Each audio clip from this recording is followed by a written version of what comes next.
Purchase से क्या करेंगे? परचेज अकाउंट में किसका लेजर बनाएंगे?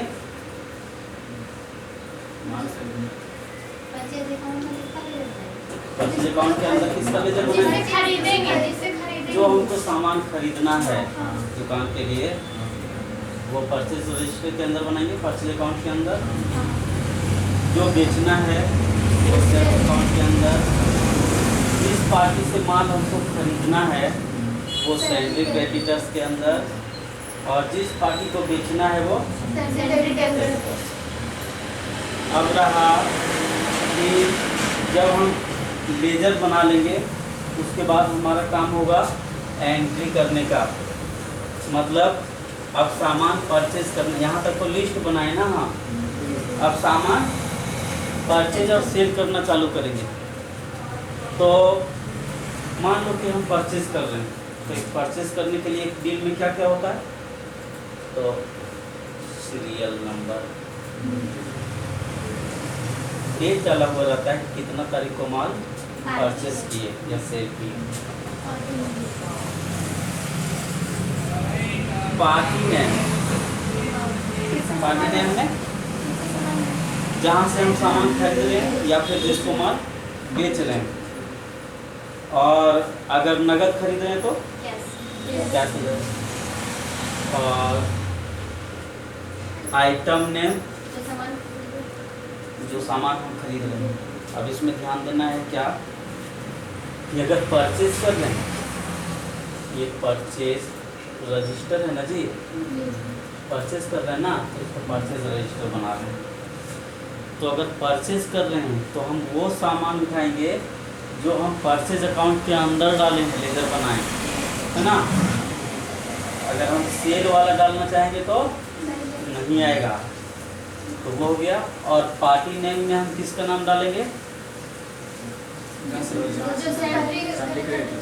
क्रेडिटर्स का ही नाम डालेंगे। अब मान लो कि तुम वहाँ पे क्रेडिटर्स के अंदर ये प्रॉब्लम आएगा।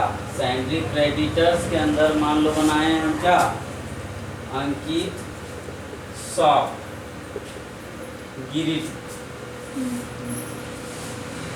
Atul parts Jamua, Sony telecom Dhanbad. और यहाँ पे तब तुमको ध्यान क्या देना है कि जब हम रजिस्टर तैयार कर रहे हैं तो इन्हीं में से किसी का नाम लेना है हमको। अब इसके अलावा किसी का नाम ढूंढेंगे तो नहीं लेगा, क्योंकि टैली में लेजर ही वही बनाए हैं, इसलिए वही आएगा। तो अब इसके लिए हम लोग लेजर में क्या क्या करेंगे? तो सीरियल नंबर अपने से डाल देते हैं, डेट डाल देते हैं अपने से 16/5/21। पार्टी नेम में कहाँ से उठाएंगे? सैलरी क्रेडिटर्स से। तो मान लो क्रेडिटर्स में हम लेजर बनाए थे अतुल पार्ट्स जमुआ के नाम से, है ना। आइटम नेम हम कहाँ से उठा लेंगे? परचेज अकाउंट के अंदर। तो परचेज अकाउंट के अंदर हम मान लो बनाए थे क्या? वाइजर, ठीक है। और अमाउंट कितना हो गया हमारा? तो 25, ठीक है ना। ये हमारा एक एंट्री तैयार है। इसी तरह से दूसरा भी एंट्री उठाएंगे।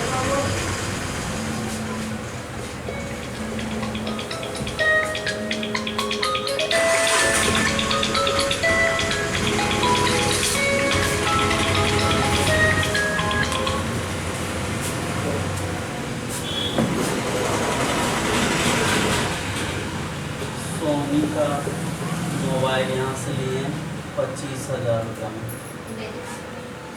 ठीक है ना। यह हमारा परचेज रजिस्टर तैयार हो गया। फिर इसी तरह से हम क्या करेंगे?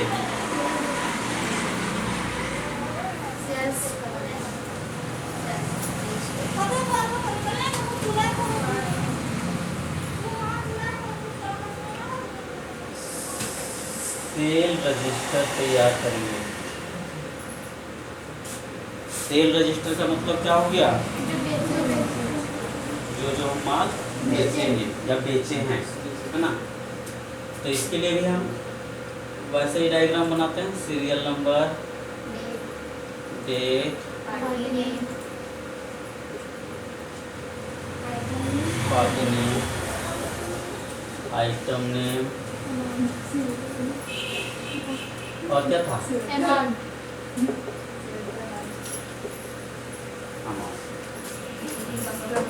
सीरियल नंबर में खुद से बैठा लेते हैं 20/6/21 को। अब यहाँ से पार्टी नेम क्या डालेंगे? पार्टी नेम में क्या डालेंगे जी?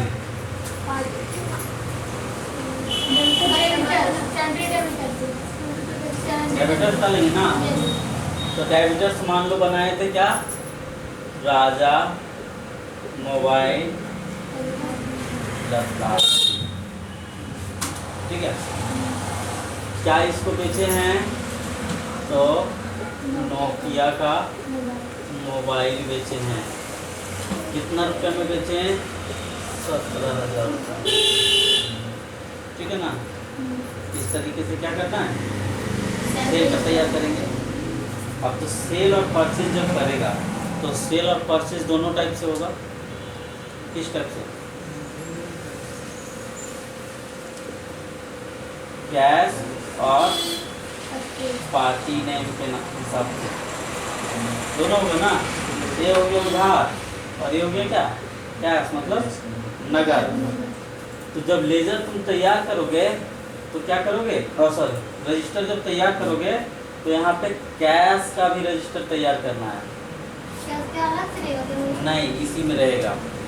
देखो जैसे कंटिन्यू हम 10 एंट्री बना रहे हैं तो 2, 4, 5 क्रेडिट में डाल देंगे उधार में और 2, 4, 5 कैश में।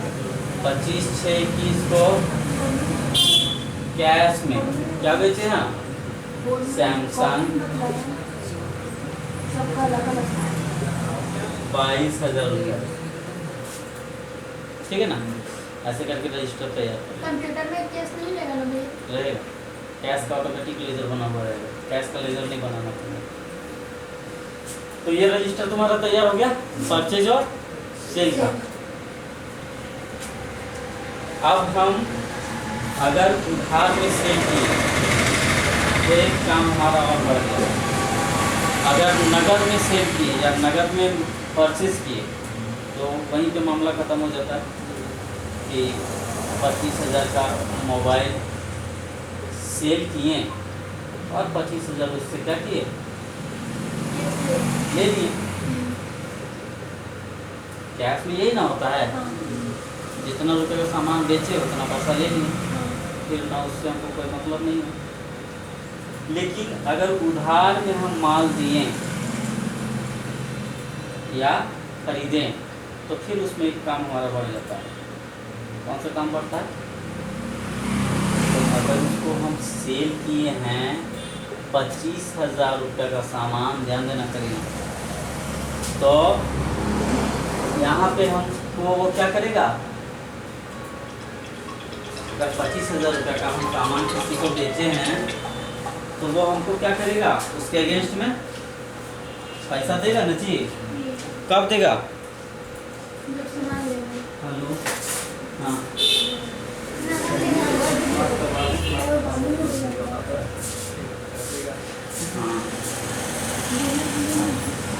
तो जैसे हम उधार ना माल उसको बेचे हैं तो हमको पैसा दिया नहीं।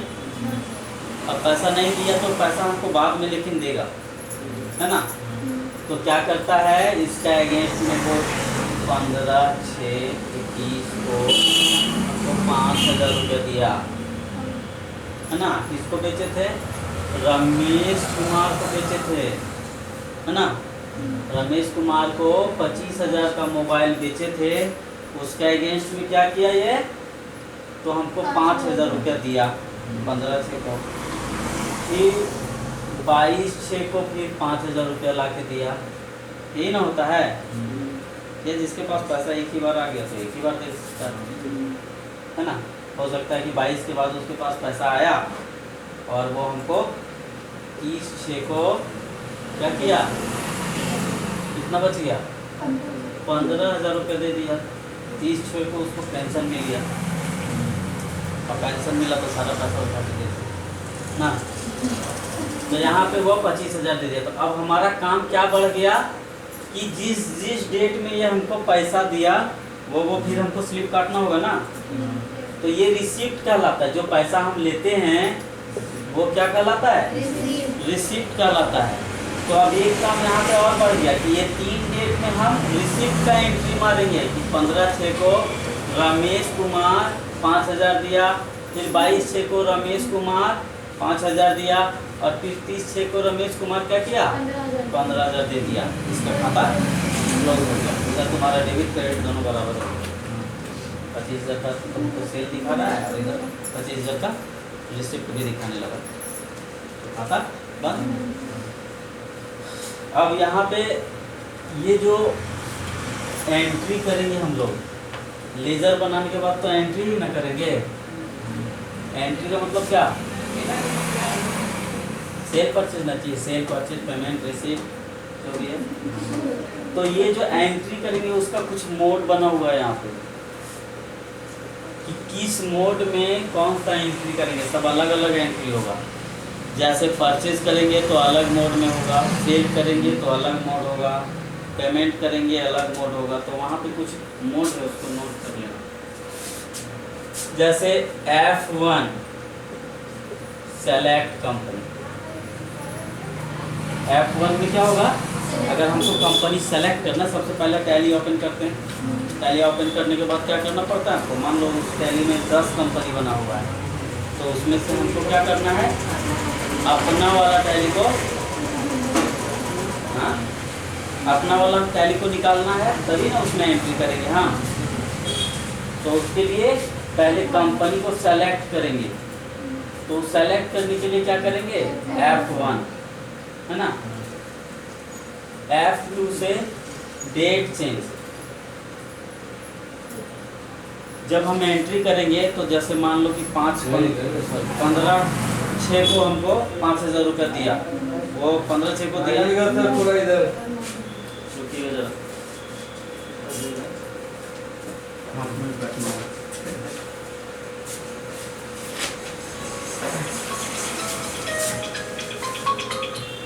अब फिर हमको क्या करता है? वो 25/6 को पेमेंट देता है। तो अब वहाँ तो डेट चेंज हो गया ना। एक पेमेंट हमको 15/5 को दिया और फिर 25/5 को दिया। तो यहाँ से फिर डेट हमको चेंज करना होगा। डेट चेंज करने के लिए F2 दबाएंगे, है ना। तो F2 से डेट चेंज, F4 से कॉन्ट्रा। कॉन्ट्रा में क्या करते हैं? बैंक एंट्री करते हैं। कंपनी के पास पैसा आया, है ना। तो अब वो पैसा क्या करेगा? बैंक में डालेगा। तो बैंक में डालने के लिए वो एंट्री करने के लिए कहाँ पे करेंगे हम एंट्री? वो F4 कॉन्ट्रा। इसमें F5 में पेमेंट। जब हम पेमेंट का मतलब हुआ जब हम पैसा किसी को दे रहे हैं, है ना। जब पैसा हम किसी को दे रहे हैं तो F5। F6 में रिसिप्ट। जब किसी से पैसा ले रहे हैं हम तो क्या करेंगे? F6 में एंट्री करेंगे। पैसा जब किसी से रिसीव कर रहे हैं तो उसका एंट्री F6 में करेंगे।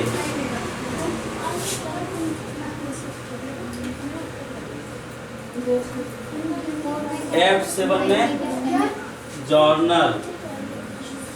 जर्नल एंट्री करेंगे। इसमें से कुछ एंट्री ऐसा होता है जैसे जो रिटर्न गुड्स होता है ना, माल वापसी का, वो सारा एंट्री इसमें होता है, जर्नल का एंट्री। F8 में सेल का एंट्री करेंगे और F9 में परचेज का एंट्री करेंगे। ठीक है।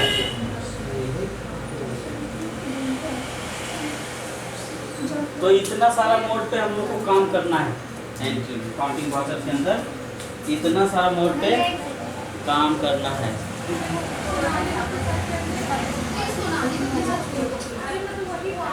ठीक है। अब ये काउंटिंग वाचर क्या हुआ? हाँ हो गया। हाँ, that's nice.